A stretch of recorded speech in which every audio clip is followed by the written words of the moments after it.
evening and welcome to Newsnight. In the next 50 minutes, extensive abuse of journalists in Ghana in a media landscape captured by politicians uncovered by a study of the Department of Communication Studies at the University of Ghana. Their safety, all kinds of violations. Investigative journalists are the most at risk. Who are the perpetrators? State actors, political appointees. We have details of the state of the Ghanaian media report. Also, woes of the Tema oil refinery should be blamed on the extensive mismanagement of the company by its executives. That's the verdict of the energy minister. I gave TOR a new business opportunity in the premix fuel market. The last time I heard, over $2.5 million worth of condensate from TOR. We also have the very latest from today's ECG's revenue recovery exercise, plus the minister's call on the need to collect these debt to repay the power producers. If ECG collects 30% less of what it has to collect because people are stealing, because people are bypassing, because people are not paying, how does ECG pay its IPPs? Also tonight, as Ghanaian rap legend Obrafour pushes for $10 million from the Canadian rapper Drake over unauthorized use of portions of his song, the voice behind the sampled part, Manchenikwe, is also speaking up, claiming ownership of the Killer Cut line. We have details of what appears will be a long-drawn battle in and outside Ghana for a possible big paycheck. We have business. Size of Ghana's economy by end of 2022 pegged at 610 billion cedis after growing at 3.1%. We'll bring you details from the Ghana Statistical Service. You want to stay with us for the details. Plus, men, prioritize your mental health and allow yourself to cry when overwhelmed by stress. Details that is, as it emerges, more men than women are more likely to succeed in taking their own lives, especially men working in professions where they are expected to take care of others and tell other people's stories, like journalists. You need to have a good cry when you go through challenges. Please, it is not true that men in Ghana say no. We have that and more in tonight's edition of Newsnight. Please do well to interact with us. It's on 055-1111-997 on WhatsApp. Also on our Facebook, Twitter Spaces. You can leave your comments there with the hashtag Newsnight. I am Emefa Apau. And my name is Evans Mensah. We settle for the details now. And tonight we start with the state of the Ghana media, or the Ghanaian media report. And that study is conducted by the Department of Communications of the University of Ghana. And it has detailed an extensive abuse of journalists in Ghana's media industry. Well, the research in partnership with the Media Foundation for West Africa shows that male journalists suffer more physical abuse than their female counterparts. Well, the launch of the report is part of activities marking the 50th anniversary of that particular department. Well, former Dean of the School of Information and Communication Studies, Professor Audrey Gajepo, gives highlights of the report. I think the first thing that the report draws out is how opaque media ownership is. You'll be very hard-pressed to find out the actual persons behind certain media organizations. What you are going to find is the name of companies, and that masks the true picture of who owns media in Ghana. You will find out that there are political faces that lie behind the broadcast media ownership. So there's a certain political capture of our broadcast space by the dominant political parties in this country. The broadcast regulation is non-existent. What exists right now really does not allow for accountability of those in power, because it's those in power who actually control the broadcast. They found out that most media organizations are not profitable in Ghana. At best, they're breaking even. And so they are under severe stress when it comes to financial viability. And part of that stress comes from big tech companies and from social media. Also, that many journalists work without contracts. Salaries are woefully low, shockingly low. The report, I said I wouldn't go into statistics, but I have to tell you that sometimes as low as 500 CDs to 1,000 CDs a month. So the average, I think in that report that I read, was 1,000 CDs a month was what was going. 1,000 CDs a month for journalists. Some employees even work without pay for months.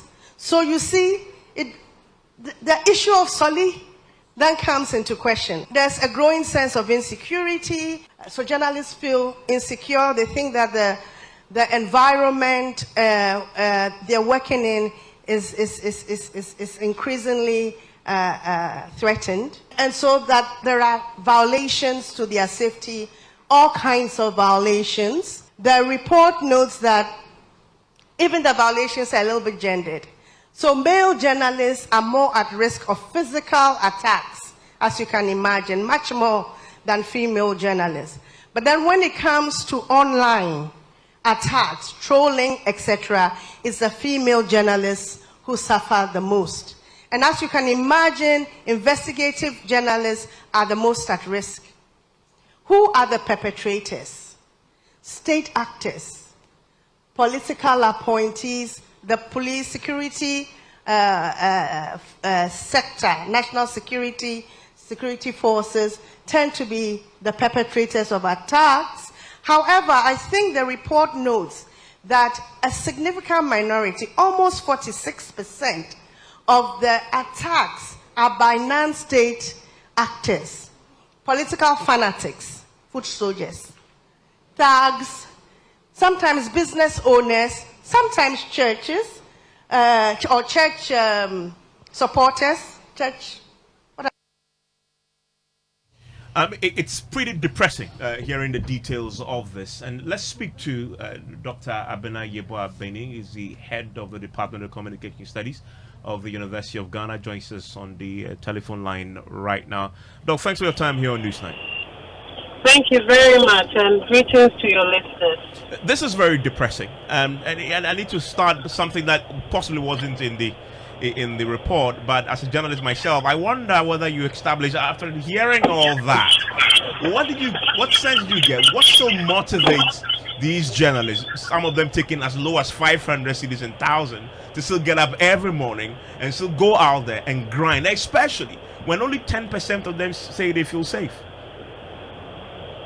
Well, I think that part of the concern would come from a general glut in, if you like, human resources. So, because the industry relies on resources from the Ghanaian economy, so the business community, by way of advertising, for instance, and our economy is not the biggest, nor is it doing the best. And so, there are quite a lot of people who have finished training, need employment. The media industry is not as equipped to be able to pick them and pay them very well. Sometimes, indeed, the way in which people enter media is they finish school, they intern, they start hanging around, because they've not gotten employment. So there's quite a lot of people looking for work, both trained and untrained personnel looking for work in the media. And I reckon that perhaps it means that there are too many people looking for opportunities. It makes it possible, therefore, for them to be taken and not treated in the best of ways, not remunerated in the best of ways. But so far as they are concerned, they have some place to go and work around. And don't forget also that when they are assigned to go do stories, then the issue of Solé comes in. And so for some of them, Solé is actually some form of a legitimate complement to their low remuneration. And I wonder, though, how has this affected quality? I mean, the journalism practice, media in Ghana, has evolved, and many will say has developed positively over the years.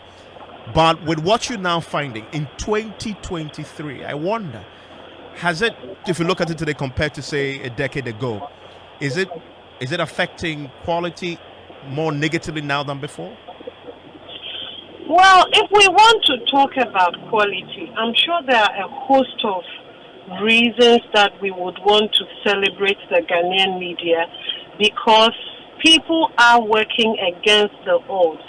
Circumstances are hard, and they brace and do the best they can. And so to some extent, we should celebrate what we've been able to achieve over the past 3 decades. However, there are concerns about quality. I'm sure that every day somewhere in the media, you will hear a criticism about poor quality, about publishing stories that are not balanced, about publishing stories that have not been fact-checked, etc., not verified, etc., etc. So we do know that there are quality concerns. And yes, perhaps you may be right in trying to draw a link between remuneration and quality of practice. If a journalist or a media worker is not that well taken care of, it is easy when somebody dangles a carrot before them for them to be co-opted. They are quite vulnerable in those instances to people who are trying to corrupt them, so that they don't do, if you like, accountability journalism. But when I say this, it is not to say that the Ghanaian media is not doing anything at all that is good. I mean, we have quite a number of media platforms that we are all excited about. We celebrate every day for doing the yeoman's job. But yes, there should be certain links between the poor remuneration and the quality of journalism and media work that we have in the country. There will be other factors also that contribute to, if you like, poor quality that we see on some media platforms. From what I've seen so far, Dr. Benin, would you say that it is a case of all doom and gloom on the media front? Is there really hope? I don't think it is all doom and gloom, not at all. As I said, over the past 30 years, if we've not achieved anything at all, we've managed to build for ourselves a vibrant media to support our democracy. That is to be celebrated any day. And we want this rather than pre-1992 Ghana media. We will celebrate this.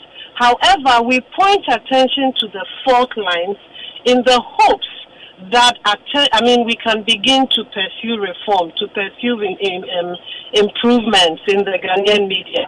Our story is not the best. It could be a lot better than it is presently, but it is not all doom and gloom. The purpose of sharing these findings in the report, as negative as some of them seem to be, is so that we know what is wrong and what needs doing to help improve. And just a question of interest then, on the back of what you found, should we adopt a less critical view of the culture of Solly? Because really, what you're suggesting, and from whatever I've read, just like the waiter at the bar, they possibly are surviving on tips. Journalists are surviving on Solly. I don't think we can afford that logic.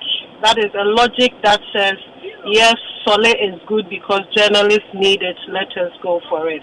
Because, you see, the waiter that serves the food doesn't have the kind of power and influence that journalists have. Journalists, by virtue of the kind of work they do, have access to our minds. They help shape opinion. They help make up our minds by the information that they put out there.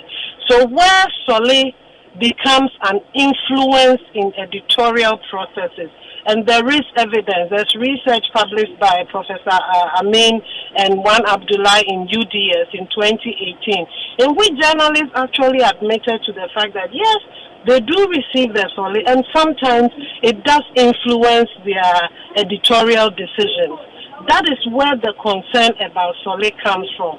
So what we do acknowledge in this report is that we see where the culture of Solly finds its foundation from. People are being poorly remunerated. They see Solly as a means to complement.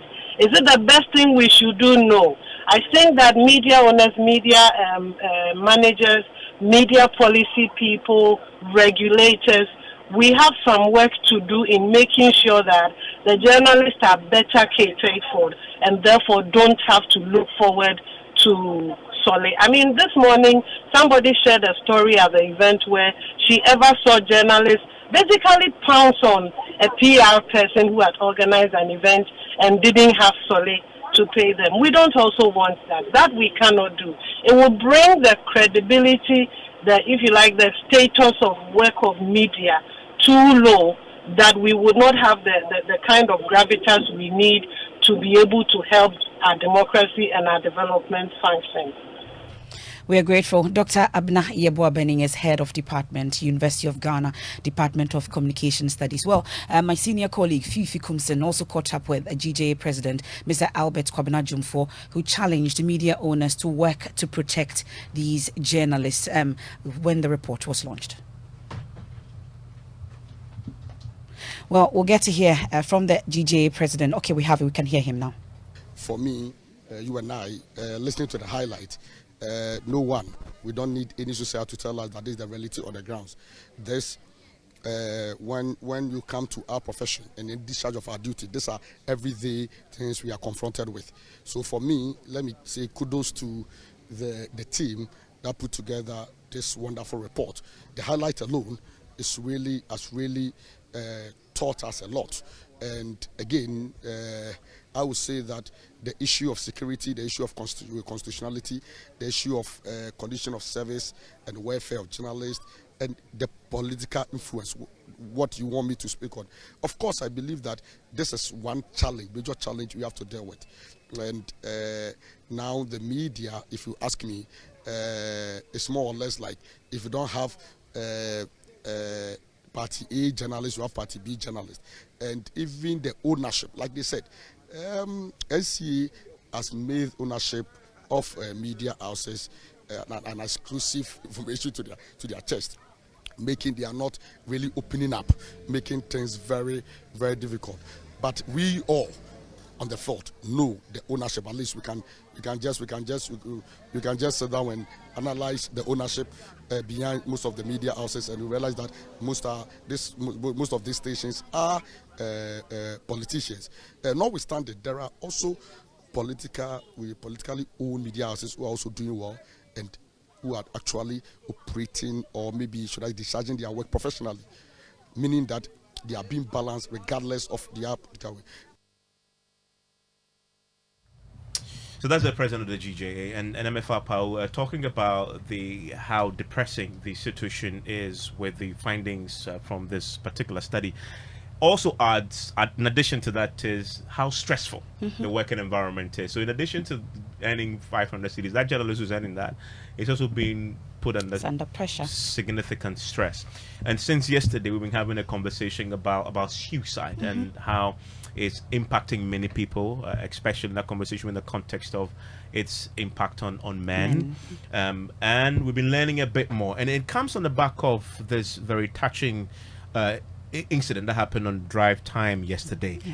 And today we've been hearing from the national president of the Ghana Psychological Association, the Dr. Collins Bedu Ajiman, who actually has singled out yourself and myself, those of us who work in the media space, as those in that category of highly susceptible to depression and contemplation of suicide because of the challenges we've been talking about right now in the last 20 minutes and the pressure that we face. For those of you who missed out on what triggered this conversation, this is it. It transpired on drive time yesterday with Lexus Bill. Hello.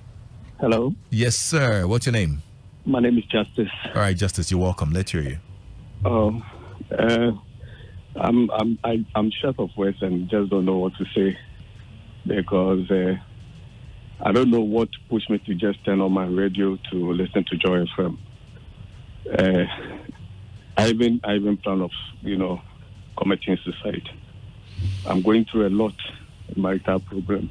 Okay. And I don't know who to talk to. Right. I don't know who to talk to. But your program has been very helpful to me this afternoon. Okay. And we are going through emotional torture. I'm telling you. Seriously. I can hear that in your voice, Justice. Yes. But yes. I don't have anybody to talk to. No, now you do, actually. Yes. Now you do. You have a friend on the radio. So just calm down for now. I can hear a lot of pain in your voice. Yes. But I think you are probably the reason why we're having this conversation, because as men as men, we have to be there for each other. Yeah? Sure. And the good thing is, look, we're here for you, okay? Okay. Okay? So for now, I just need you to calm down. Okay? Okay. Are you at home? Yeah, currently, I just took my rope, went outside somewhere, and You took your rope? yes, Okay. I almost committed suicide this afternoon. Okay. Yes. I don't know what. I'll just put on my radio and in my car and. Yeah. Okay. So you are in your car now? Come again. So you are in your car now? Yes, please. Are you at home, by the way? Not at home, a bit far from my house. Okay. Yes. All right. So you know what we're going to do, bro? I need your help. Don't worry, okay? I need your help, yeah. Don't worry, we're here for you, okay? Okay. So what? NMF, since yesterday, the drive time team and a few of our colleagues here, with help from professionals, have given him help. And so, as it stands now, we've been told that he is out of danger as the help continues. But then we're having a lot of conversation the last few minutes about journalism, right? Today, we also had, it's part of this conversation, from a professional in this field, the president of the Ghana Psychological Association, who makes the point that those of us who work in this industry, who like to take care of others, you tell everybody else's story. We are susceptible to suicide, and so we need to take care of ourselves. If you have a man in your home, whether you are married to the man or he's your brother, he's your cousin, whoever he is, let's be very observant. Let's check when people begin to behave differently. Let's notice signs of people. Now, the third option I will talk about is self-care priority. I loved it when someone said, Kweju, Winston, all of you, who is taking care of you? Now you move in and realize many of you, media personnel, tell the stories of others. You don't tell your own. A lot of you are going through challenges. Back to back, less rest, less hours of sleep, especially the field journalist. Some of you wake up so early and your day is disrupted. Your circadian rhythm, your sleeping pattern is disrupted. Everyone listening must have a self-care time. Self-care means I want to prioritize me. You need to have a good sleep. 6 to 8 hours is enough. The body would have repaired all the worn-out tissues and you are active for another day's run. 6 to 8 hours consistency of sleep. You need to have a good cry when you go through challenges. Please, it is not true that men in Ghana, as we do say, no. I think some of our proverbial sayings, we need to recalibrate them. Who told you men? When you cry, it's a beautiful, it's a ventilation. You let some of the challenges bottled up to leave. Women are good at that. And possibly that is why less women, when they attempt suicide, actually complete it. Because they are more likely to put their feelings in words and crying. Men, we must begin to learn how to have a good cry. Even in the quietness of our room, on our pillow, let's do that. And that is also very helpful. That is also part of the self-care time.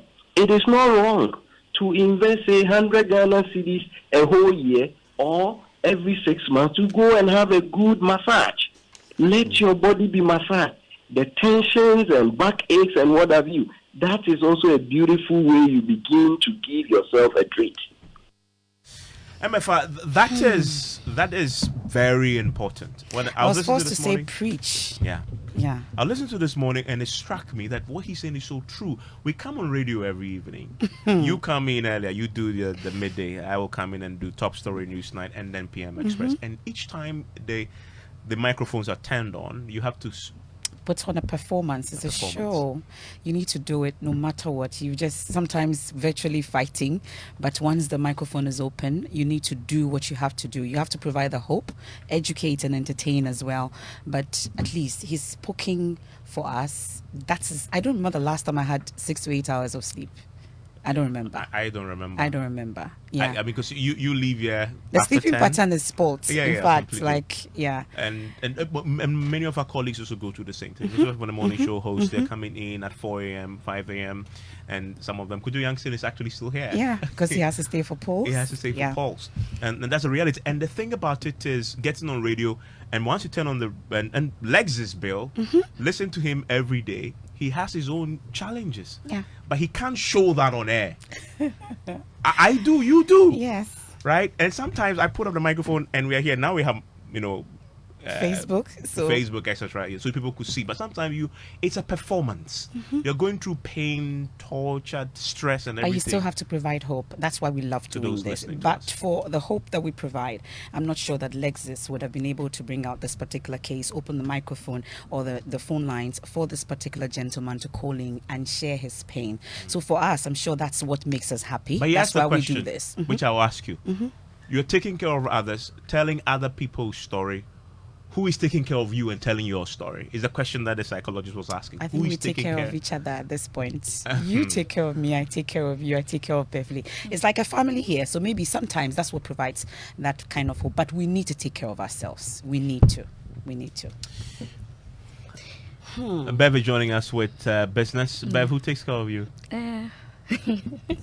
The family I have here, and then God, and then my family. Well, okay. So I mean, sometimes.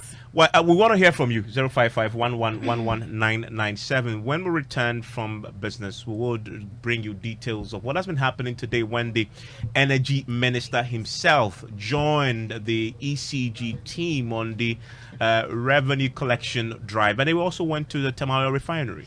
Exactly. And he says that the woes of the company should be blamed on the extensive mismanagement of the company by its executives. We'll hear more from that after business. Plus, I'm looking forward to the suit that has been filed by one of my favorite musicians in Ghana, or Brafo, asking for 10 million. Because 10 million is involved now. Okay. I see what you mean. I'm about to be at 10K. Yeah. Well, it I'm looks like it's going to be a long run battle. Give me the killer cat sound, which has become a subject of some significant controversy. My heart, it beats different rhythm. Killer cat blood.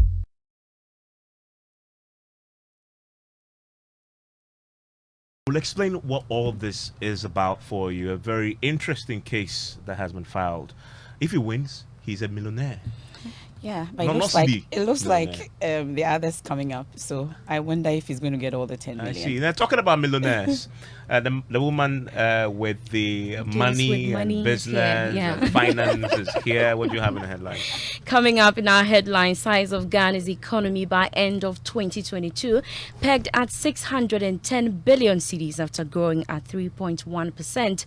We'll bring you details from the Ghana Statistical Service. And Institute of Economic Affairs expresses worry about the repetition of past mistakes by governments, forcing innocent Ghanaians and businesses to pay for the economic mismanagement. Business News on Newsnight is brought to you by MTN Business. Welcome to the new world of business. Kingdom Books and Stationery and Alliance Life. We have details after this break. My name is Beverly Broom. We settle for the details now, and the size of Ghana's economy is estimated at 610.2 billion cedis as at the end of 2022. According to the Ghana Statistical Service, the increase in the size of the economy is compared to 461.6 billion cedis in 2021. The increase in the size of the economy was largely driven by the services sector, which continues to lead the country's economic growth. Professor Samuel Kobnainim is the government statistician. From an all-inclusive perspective, that is current GDP, the economy in current terms in the year 2022 grew by 610 billion Ghana cedis. Specifically, the economy grew by 610,222.29 million Ghana cedis in the entire year 2022. This compares with 461 billion, which was the value of the economy for the same period, 2021. From a non-oil perspective, the economy in 2021 grew by 440 billion relative to 567 billion that we saw in the entire year of 2022. Now, the Institute of Economic Affairs has expressed worry about the repetition of past mistakes, which has made the Ghanaian economy unstable over the years. According to the economic think tank, the indiscipline in managing the country's finances has caused the high fiscal deficit and consequently high inflation and currency instability, forcing innocent Ghanaians and businesses to pay for the economic mismanagement. The following report has more. In a paper on institutionalizing fiscal indiscipline and macroeconomic stability for sustained growth in Ghana, the constitutional pathway, lead researcher Dr. John Kwachi said, Ghana has a long history of fiscal indiscipline, and this is evident in its fiscal deficits being almost consistently higher than those of its peers in Africa. According to him, the deficits tend to escalate in election years when election-related spending are elevated. Then the country borrowed to finance the deficits and caused public debt to escalate to unsustainable levels. Ghana has been in that situation numerous times as the debt reached the first crisis situation in 2004 when it ballooned to over 100% of gross domestic product. This forced the nation to seek relief under the HIPIC initiative, which caused the debt-to-GDP ratio to drop to a sustainable level of 26% in 2006. However, Dr. Kwachi said the country returned to the culture of fiscal indiscipline thereafter, causing the debt to rise yet again. He expressed worry again that the current and past government have not learned their mistakes after almost 20 years of HIPIC. He added that the country must do everything possible to safeguard or institutionalize fiscal discipline under the Constitution, else it will always record macroeconomic instability. That was a Business Desk report. Moving on, Director of the Ghana Investment Promotion Center, GIPC, Edward Ashon Latte, has indicated that there's an entry of more investors into the country due to the ongoing IMF negotiations. According to him, Ghana's discussions with the IMF is sending a positive signal to investors despite current economic crisis. He was speaking at a Municipal and District Assembly Investor Forum here in Accra. We all know we are going through some challenges, but government is working very hard to address this. We are constantly updated on progress made with the IMF, and for the offshore investor, the fact that the IMF is even on board gives them a lot of hope. And early this year, we had a group of Japanese investors coming in, and you know how careful the Japanese are. So if even in the midst of our discussions, we have a large number of them coming, it means they have seen something good. There's a potential. And following the discussions with the World Bank, they know that definitely we will come out, and they want to reposition themselves so that once things are quite clear, they can move in. So for the offshore investor, it's only natural that they wait and see what is going to happen. Others who made their plans long ago and are still confident are coming forward to register their business. Director of the Ghana Investment Promotion Center, Edward Ashon Latte, ending the business news on Newsnight. The news is brought to you by MTN Business. Welcome to the new world of business. Kingdom Books and Stationery and Alliance Live. Beverly, take good care of yourself, as the psychologist advised. And there are messages on this. Yes. We have this one. Kofi Sedu says, as a country, we need to include mental health education in our educational curriculum. Also, Lincoln in Akwetiman says the attacks on our gallant journalists under this government is shocking and the condemnation is long overdue. Well, we have this one also. Gershon is my name and I'm a broadcaster with an online radio station. And guess what? I was receiving an allowance of 200 Ghana cedis for close to a year and now receive 600 cedis for a month. It's serious with what is happening to some of us, but because of the passion and love for the job and issues with unemployment, we're still doing it. I'm a single parent with a child, though. And living on 600 cedis salary. Yeah. Wow. And this one from Kweku Inteshi says, this sleep pattern mentioned by the experts doesn't hold in my area. I've reported a drinking spot converted into a nightclub since last year to all those concerned, and there hasn't been any response from anyone. We don't sleep in our own homes on Fridays. Just imagine what we are going through. So some of the messages that we've received so far, a number of them coming in on this particular situation. But let's head to South Africa now. Let's do that. Now, Ghana has been cited as a main transit point for the illicit shipment of gold. That's according to the State of the Illicit Economy Africa report presented at the AFTA convention underway in Cape Town, South Africa. An investigative piece by Al Jazeera recently stoked debate about how some Ghanaian officials could be complicit in activities of money laundering. My colleague Blessed Soga is there for us tonight and joins us via Zoom. Blessed, tell us more. Hello, Blessed.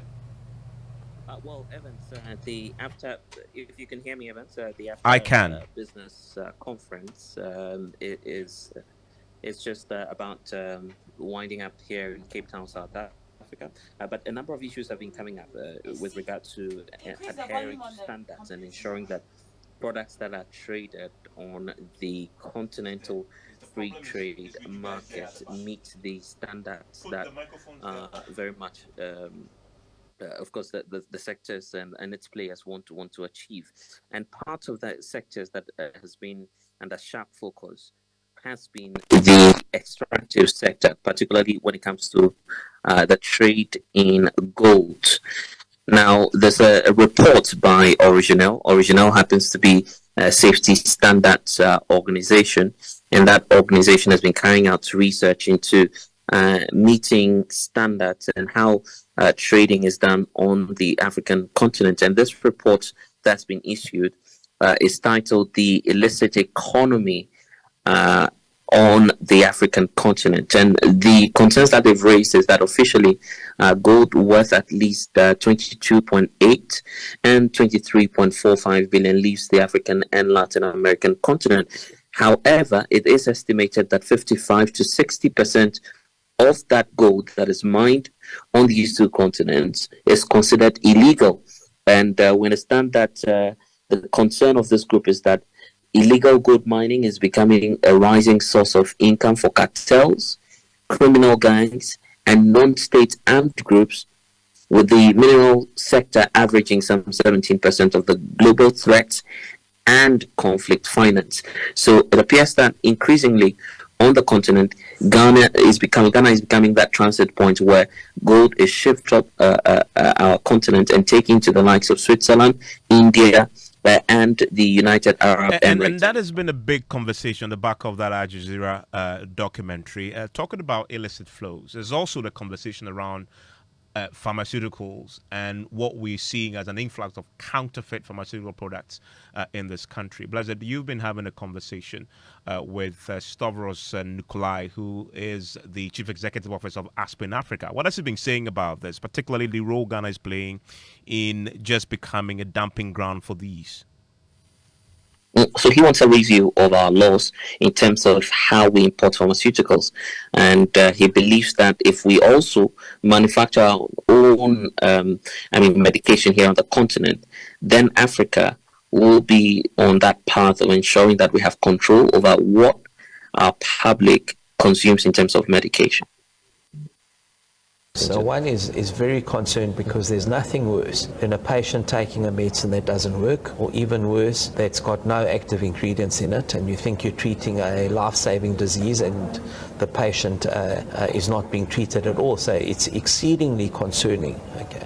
The best way to prevent this is we need to do two things on the continent. First of all, if we produce our own products on the continent, then we know what we're getting. Well, so that's my colleague Blessed Soga there. Let's head back to Ghana. And today, the Minister for Energy, Dr. Matthew Opoku-Prempeh, has been blaming the current woes of the Tema oil refinery on the mismanagement of the company by its executive. The minister cited the loss of crude, condensate, and others as the cause of the huge debt the oil refinery is dealing with. TOR currently owes some $500 million in debt. The company was also taking off the grid 2 weeks ago for owing 26 million cedis to the electricity company of Ghana. He's been addressing the issue when he joined the team today. So one is very concerned because there's nothing worse. I gave TOR a new business opportunity in the premix fuel market, that all the condensate from Ghana Gas should go to TOR and use it for blending and premix fuel, right? The last time I heard, over $2.5 million worth of condensate that got missing from TOR. If we all want TOR working, we don't want another ECG in TOR, do we?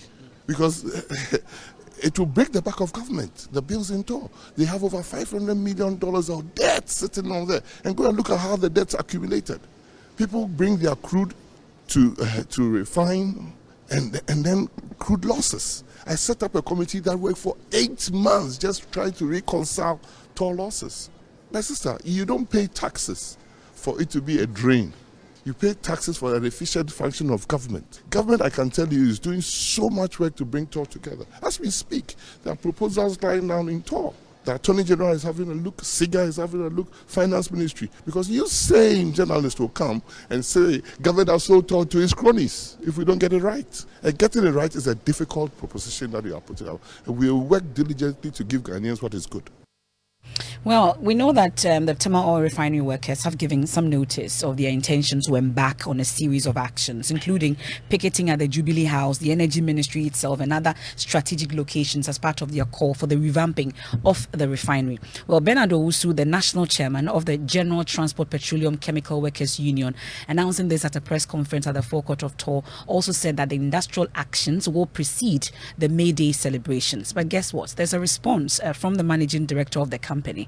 In a letter written by him, and that's Jerry K. Hinson, cited by My Journal Online, he's asking the workers of the refinery to desist from any illegal conduct. According to him, no worker will be spared should he or she be found culpable of breaching the Labour Act. So he's been responding to the workers on their intended actions on May Day. We're looking out for that particular situation and see how it pans out.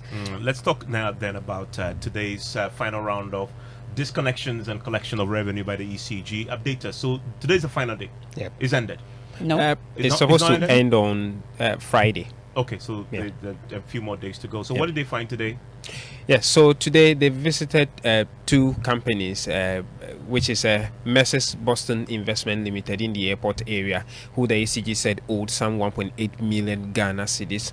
Another company the team also visited was the Coca-Cola company on the Spintex Road, who owes the ECG some 906,000 Ghana cedis from March. Now, the motivation for visiting Coca-Cola company was not necessarily because they piled up debt, but to compliment them for promptly paying their bills over the period. But after the meeting with the minister, they also decided to clear that debt as well. Well, but there were some collections today. I'm sure the minister raised some concerns also, but let's talk about how much exactly they were able to collect today. Yeah, so the ECG collected a total of 2.1 million Ghana cedis today from these 2 companies because Messrs, we were told, paid 600,000 out of the 1.8 million cedis last week. So they were left with 1.2 million, which they cleared upfront today. And the Coca-Cola company also cleared the 906,000 Ghana cedis. Those 2 put together gives you the 2.1 million Ghana cedis. Okay. Well, we'll look out for tomorrow's action. And James Aveji is on that beat for us all the time. But let's do showbiz now. To 1998. You want to drop some bars? Just drop a few. No, I mean, the bars are already in there. Somebody's fighting for $10 million over that. Why would I be dropping bars for free here on Newsnight? But that voice, and I believe is that of Manche, is now a subject of some significant controversy in that clip that you just heard there at the beginning of that sound. We used to love it. What's the issue with this? Well, tonight, or the whole day, we've been talking about this, but just coming in also, we know that Manche, you just mentioned him, he's also joined the suit now. It looks like there are concerns, even within, he's raising the concern about the fact that it says his voice in there. Well, a number of tweets, we'll get into it if you don't mind. Manche has now tweeted this evening. We know that Obrafo is already asking Drake to give him $10 million. I don't know if you want to hear this particular Drake song that's the subject of controversy now. Sampled a bit of what I played to you earlier. Relieve pressure, I need.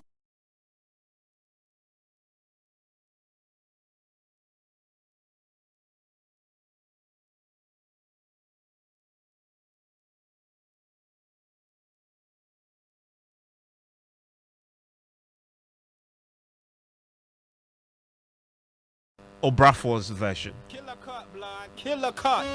Killer cut, blood. Killer. It is around Killer Cut. Yeah. Blood. Killer Cut, blood. Charlie. How much is he asking? 10 billion. 10 million. 10 billion. Billion. Oh, or how? is it no 10 million? Exactly. $10 million. But you want see, if you more want money. to convert it, I'm bringing it into CDs. I'm sure. You're converting yes, to CDs in my mind. Yes, it's around that. Actually, of course, if you're in the billions of CDs. So actually. you see, but it looks like Obrafo is not going to get that money alone. Well, Manchester tweets. Let me read them to you. So this one, it says, "Hello Drake." This is directed at Drake himself, and he says the intellectual property, more specifically the Killer Cat sound, which was sampled in your song "Calling My Name," belongs to me, Manche Aikwe, and not to I Am Obrafo.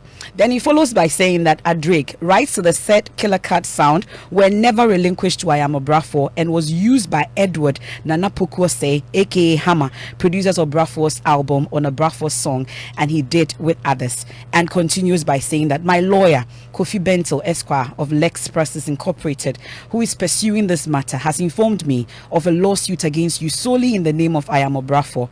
This is to confirm that I, Manche, insist that although I Am Obrafo has insisted or has interest in the matter, he is not the owner of the right and cannot assert it, definitely not alone, or make any demands for sole compensation for its use. And then also concludes by saying that I, Manchanikwe, maintain my intellectual property rights and claim over all my artistic works, including the Killer Cat sound you sampled off or your Hine remix used on Obrafo's album. And concludes by saying, "Hi, Mike. This one is directed at Obrafo himself. I am disappointed at your actions. Would be good to tell the public the truth about this matter, or I'll be forced to lay out how you've never paid a dime for any of my works on your songs over the last 20 years. Okay. So this is Manchester's take on this particular already issue. Obrafo's lawyers, they have gone ahead to file that suit in Canada, demanding that payment. Let's speak to lawyer Bobby Bansi, who joins us on the telephone line right now. Mr. Bansi, I'm grateful for your time here on Newsnight. So this, is it fair to say this is an intellectual property case? But if you consider that it's just a case of killer car blood, and somebody's asking for $100 million for it, as a lawyer, you hear that, and what was the explanation for it? You know, there are many ways to kill a cat like this one. Indeed, hello, yes. I'm saying there are many ways to kill a cat like this one. And I'm saying, indeed, how do you kill this cat legally? You know, once someone is able to create an artistic work, the person's work is protected by law. And that is the whole basis of intellectual property rights. Obrafo's position, per the suit that I have read, is that he owns the copyright in that work that has been reproduced or sampled in Drake's song without his consent. And so for him, the use of his intellectual property rights, in this instance his copyright, to that artistic work without his consent has resulted in damages. And he is claiming that by virtue of the use of that phrase, "kill the cat," in Drake's song, Drake has earned money. And so he, Obrafo, should be given part of that money, because without his work, Drake's work is not complete. Essentially, that is what he's saying. And if you look at what is being asked, $10 million, does it fit? If indeed there's even a violation of his intellectual property rights, does it fit the breach? Well, with the American jurisprudence, you know how their showbiz industry is worth millions of dollars, and so when they are speaking to matters like this, it's normal to have those claims endorsed on those rates to commence the action. But I think that it's a very tall hurdle for his lawyers to prove. I have read it. I think if you look at it, they are emphasizing more on the revenue generated by the album instead of that one song. And so they have asked for 10 million. Like they said, you shoot for the stars. Wherever you land, you land. Maybe if they get 1 million, or they get 500,000, or even if they get 150,000, it's quite a significant sum of money for them. But that aside, I'm really interested in the discussion you were having with your colleague as to who actually owns that right. I don't know if you want us to go into that. better. Of course, we can go into it. What happens? You know, copyright has two angles. We have the economic right, and we have the moral right. The moral right is the right of authorship, so that I say that this is my work, this is Bobby Banson's work. However, the economic benefit of my work may be assigned to multimedia or to Ivan. Now, the moral right can never be assigned under intellectual property law, so that it is always for Bobby Banson, but the economic benefit derived from it may be taken by somebody else. Now, the first time this matter came up sometime in the and when you hear when I listened to the song, Drake's song, and I went to listen to Obrafo's song, I asked myself, the cat is not Obrafo's voice. So, who owns that voice? Then I got to know it's from Manchester. Like, okay, now at the time the song was made, you see that they say it was produced by the last two, which is for Hammer. And so I asked myself, was there what we call split sheet? At the time the song was made, was there an agreement to split the economic benefit from the song in a certain percentage? If the answer is yes, what it means is that if a boat was used now for $10 million and he gets $10 million, that $10 million will be shared according to the split sheet. That was agreed 20 years ago when the music was released between Obrafour. I think Tiny is also on the song, right? So Tiny, Obrafour, Hammer, who produced it, or did the sound, and Manchester, whose peculiar voice has added some uniqueness or intellectual property lawyers would say originality to the work of art. And so, if there was no such split sheet, the question then is, would Obrafour be entitled to register the copyright in the whole song, which he has now done in the United States, as his sole intellectual property?